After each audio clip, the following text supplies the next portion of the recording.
Tim nasional Brazil memiliki materi pemain yang mentereng. Gak heran mereka dijagokan untuk keluar sebagai juara di Piala Dunia 2022. Sebelum pertandingan mereka sudah percaya diri karena Brazil bisa tampil dengan formasi yang berbeda-beda. Sayangnya mereka harus mengubur mimpi tersebut setelah dikalahkan Kroasia di babak perempat final. Cetak Gol coba merangkum kronologi lengkap tumbangnya timnas Brazil sebagai berikut.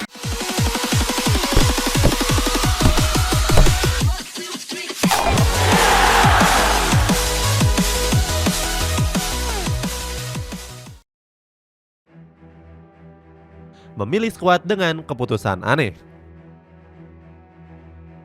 Tim nasional Brazil memilih 26 pemain untuk diboyong ke Piala Dunia Qatar. Sayangnya sang pelatih Tite banyak dikecam karena membuat sejumlah keputusan yang sangat berani.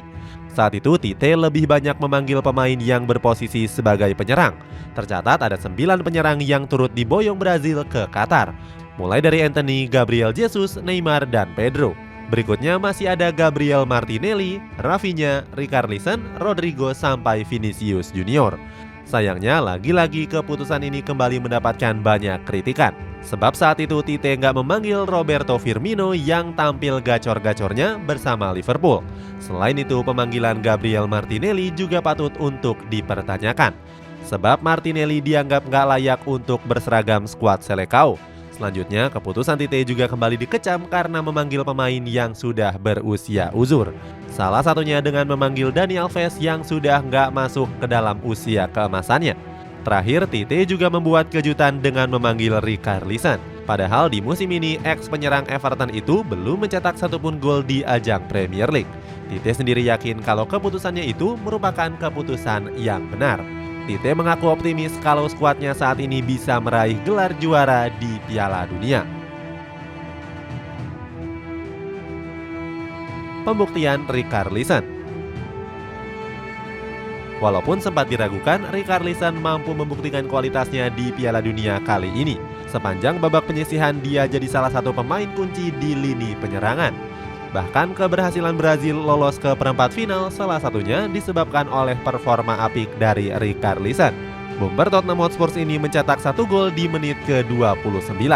Setelah mencetak gol, Richarlison melakukan selebrasi yang sangat unik. Saat itu dia bersama rekan satu timnya berselebrasi gaya bebek di bangku cadangan. Dengan tambahan 1 golnya itu membuat Richarlison masuk ke dalam daftar top skor sementara. Dari 3 pertandingan yang dimainkan, dia mampu mengemas 3 gol dan 3 assist. Performa apiknya ini seakan membuktikan kalau dirinya memang layak mendapatkan pemanggilan di skuad asuhan Tite. Berkat penampilan apiknya itu, dia mendapatkan pujian dari Casemiro. Pemain dari Manchester United itu mengucapkan rasa terima kasihnya kepada Richarlison. Dia menyebut kalau Richarlison sanggup bersaing dan berada di level teratas. Selain itu, pujian juga datang dari sang pelatih yakni Tite. Tite menyebut kalau Richarlison merupakan pemain yang agresif dan punya naluri untuk mencetak gol. Oleh sebab itu, dia menilai kalau Richarlison merupakan pemain yang luar biasa. Menyiapkan strategi terbaik. Tim nasional Brazil yang berstatus sebagai tim unggulan akan berhadapan dengan tim kuda hitam Kroasia. Tentunya Luka Modric dan kawan-kawan gak bisa dianggap enteng begitu saja. Pasalnya skuad Vatreni merupakan tim yang sering membuat kejutan. Salah satunya di Piala Dunia 2018 yang lalu di mana mereka mampu melaju hingga ke partai final. Menjelang pertandingan, sang pelatih Tite telah mempersiapkan skuadnya dengan baik, termasuk memberikan strategi khusus untuk menghadapi anak asuh dari Zlatko Dalic. Strategi yang dimaksud yakni dengan mematikan Luka Modric yang dianggap sebagai motor serangan. Dia yakin kalau anak asuhnya bakal kesulitan seandainya Modric diberikan kebebasan bermain. Selain itu, Tite juga sudah melatih kekuatan mental di laga perempat final tersebut. Hal ini dipersiapkan seandainya pertandingan dilanjutkan lewat drama adu penalti. Menurut Tite, mental sangat menentukan saat terjadinya sesi adu penalti. Walaupun begitu, Tite sangat berharap kalau lini serangnya bisa mencetak gol dengan cepat. Selain itu, hal yang hampir serupa diucapkan oleh bek sayap mereka yakni Danilo. Fullback berusia 31 tahun itu sangat yakin kalau skuad Samba akan mampu mengatasi Kroasia. Menurut Danilo, skuad Seleção punya banyak keuntungan di laga ini. Salah satunya yakni dengan bisa menerapkan lebih dari satu formasi. Danilo bilang kalau skuad negeri Samba punya kedalaman skuad yang sangat baik. Hal ini bisa dibuktikan dari 4 pertandingan di mana mereka selalu menurunkan formasi dan pemain-pemain yang berbeda. Kalah dengan cara menyakitkan. Ternyata usaha timnas Brazil tersebut gagal membuahkan hasil yang baik.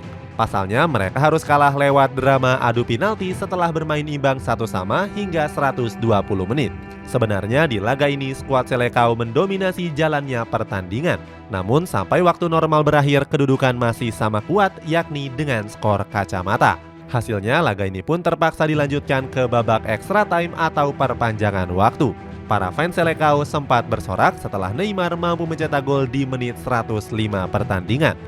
Dengan ini Neymar sudah mencetak 77 gol dan menyamai rekor gol sang legenda Brazil yakni Pelé. Sayangnya Kroasia mampu menyamakan kedudukan lewat Bruno Petkovic. Artinya pertandingan ini pun harus dilanjutkan ke babak adu penalti. Saat sesi adu penalti, Marquinhos dan Rodrigo gagal menjalankan tugasnya dengan baik. Salah satu aktor kemenangan Kroasia disebabkan oleh performa gemilang dari sang kiper Dominik Livakovic. Kiper berusia 27 tahun ini berhasil catatkan 11 penyelamatan di 120 menit pertandingan. Hebatnya di sesi adu penalti dia juga berhasil menepis sepakan dari Rodrigo. Dengan hasil ini skuad Samba pun harus rela mengubur mimpinya untuk meraih gelar juara. Atas kegagalan tersebut para pemain Brazil pun terlihat nggak mampu menutupi kesedihannya. Salah satunya adalah penyerang andalan mereka yakni Neymar Junior. Saat itu bomber Paris Saint-Germain ini terlihat menangis seusai wasit meniup peluit panjangnya. Setelah itu sang kapten Thiago Silva pun terlihat menenangkan rekan-rekannya. Padahal Thiago Silva mungkin menjadi pemain yang paling terpukul dengan kekalahan ini. Pasalnya ini adalah Piala Dunia terakhir Silva karena umurnya sudah menginjak 38 tahun. Di sisi lain kekalahan ini dikaitkan dengan karma staf Brazil yang memperlakukan kucing dengan kasar. Kejadian tersebut terjadi saat konferensi pers pasca laga Korea Selatan. Ditinggal Tite. Kesedihan para fans Brazil semakin menjadi-jadi di mana pelatih mereka yakni Tite resmi mengundurkan diri. Tite resmi meninggalkan jabatannya seusai takluk atas Kroasia. Hal ini dia sampaikan dalam sesi konferensi persnya.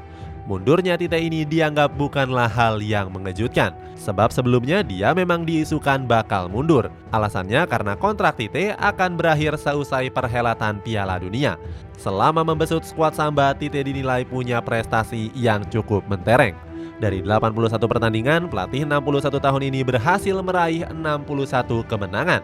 Selain itu, dia juga berhasil mempersembahkan 1 trofi Copa America di tahun 2019 yang lalu. Walaupun begitu, nggak semua orang sedih mendengar kabar kegagalan Tite. Salah satunya adalah fans Argentina yang justru merayakannya dengan berselebrasi. Mungkin mereka senang karena akan berhadapan dengan lawan yang cenderung lebih mudah. Seperti diketahui partai semifinal nanti, Argentina akan berhadapan dengan tim nasional Kroasia. Itulah ulasan kronologi lengkap tumbangnya Brazil di Piala Dunia 2022. Bagaimana pendapatmu? Apakah skuad Seleção layak tersingkir di perhelatan Piala Dunia kali ini? Coba tulis pendapatmu di kolom komentar di bawah ini.